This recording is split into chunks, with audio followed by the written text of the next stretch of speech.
Зээл төлж дусангууд хар жагсаалтаас гаргаж болдго юм уу? Яагаад 5-6 жил гээд хусаа загаад байгаа юм бэ?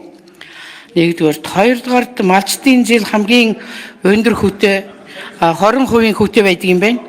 Үүний 2-3% нь эрсдэлд авч байгаа юм байна шүү дээ. Тэгтээ бол малчид ямар нэг байгалийн гамшигт өртөж, малаа алдаж, давж гүшин жилд автж байхад дээрээс нь одоо банкны зээл эргэн төлөлтгээд одоо дарамтлаад тэгээд маш хүнд байдалд оруулдаг. Энийг уян хатан болох боломж байна уу? Гуравдугаарт ихэнх улс орнуудын засгийн газар зээлийн хүүгийн дээд хязгаарыг тогтоож өгдөг юм байна. Манай улсад тийм зохицуулт байгаа юу? Тэгээд дараа нь Монгол банк гадаад худалдаа болон төлбөрийн тэнцэл валютын нөөц дээр яаж ажиллахаа мэдэхгүй ханшийн их алдаж байна. Бусад улс орнууд валютын ханш буурч байхад Монгол улсад валютын ханш нөөцөд байдаг. Үүнд ямар арга хэмж авч байна? Тэгээд дараа нь банкуд зээл олоход заавал нэг хураамж авдаг. Дээрээс нь өндөр хүүтэй. Энийг зохицуулах боломж байдаг юм уу манай улсад? Тэгээд тэтгэврийн зээлийн талаар бол сая хүмүүс бас давхарчлаа. Тэгтээ би нэг бас нэмж хэлмээр байна. Тэтгэврт байгаа хүмүүс бол яагаад зээл авдаг вэ гэхээр өвлийн эзний үед хэрэгсээд үед зээл авдаг. Тэгэхээр 24 сараар авч исэн зээлийн хугацаа хаацсан байна. Дээрээс нь маш өндөр хүүтэй. Тэтгэврийн зээл бол хамгийн баталгаатай зээл шүү. Тэр чинь тэгээд ийм өндөр хүүгээр олгож болж байгаа юм уу? Энэ асуултан дээр нэг хариу авъя. Тодруулах юм байвал дараа нь тодруулна. За, Замираг гишүүний асуултанд хариулъя. Валютын ханшны тухайд бол валютын ханшийг доктортой барих бол урдч нөхцөл нь бол төлбөрийн тэнцэл байдаг. Энэ оны 1-р улирлын байдлаар бол төлбөрийн тэнцэл 486 орчим сая долларын алдагдaltaй гарсан. Тэгэхээр бол манай валютын ханш маань өөрөө манай улсад орж ирж байгаа гадаад валютын орох гарах урсгалын одоо тэнцвэр дээр тогтдог гэсэн үг. Тэгэхээр бол эхний улирлд бол төлбөрийн тэнцэл алдагдaltaй гарсантай холбогдуулаад валютын ханш бол нэг оны эхнээс нэг 4.4 орчим хувиар сулраад байна. Төв банкнаас бол валютын зах дээр огцом савлгаа үүсэхгүй үүднээс бол бодлогын зохицуултуудыг авч давтамжтайгаар зах зээл дээр бол валютыг нийлүүлээд ажиллаж байгаа.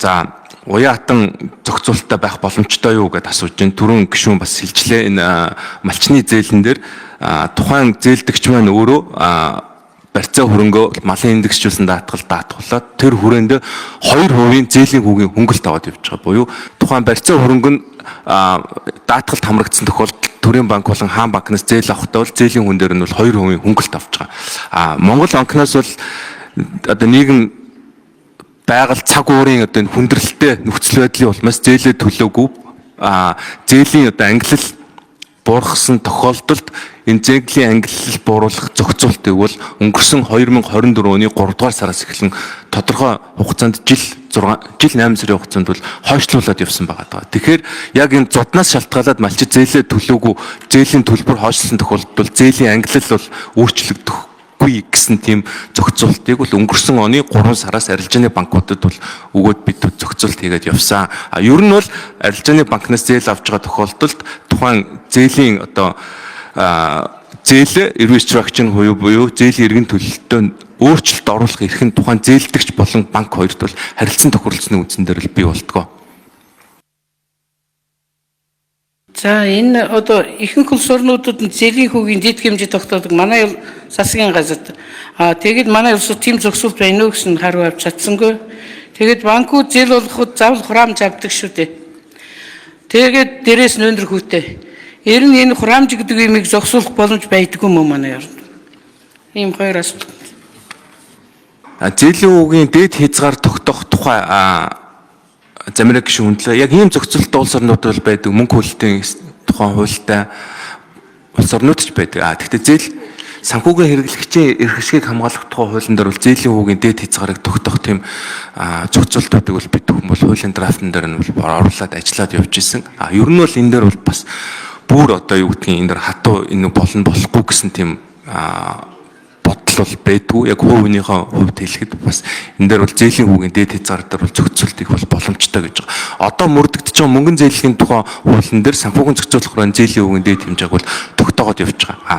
Хураан чимтгэлтэй холбоотой бол банк эрх бүхий этгээдийн мөнгөн зээллэг хадгаламжийн тухай хуулийн дээр тухайн санхүүгийн үйлчлэгээ үзүүлэлтийн төлөө авах шимтгэл хураамжийг тухайн зээл үйлчлэгээ үзүүлэгч байгууллага өөрөө тогтооно. Тогтоосон шимтгэлийнхаа хэмжээг зохицуулагч байгууллагад мэдээлнэ л гэсэн тийм зохицуулт байгаа.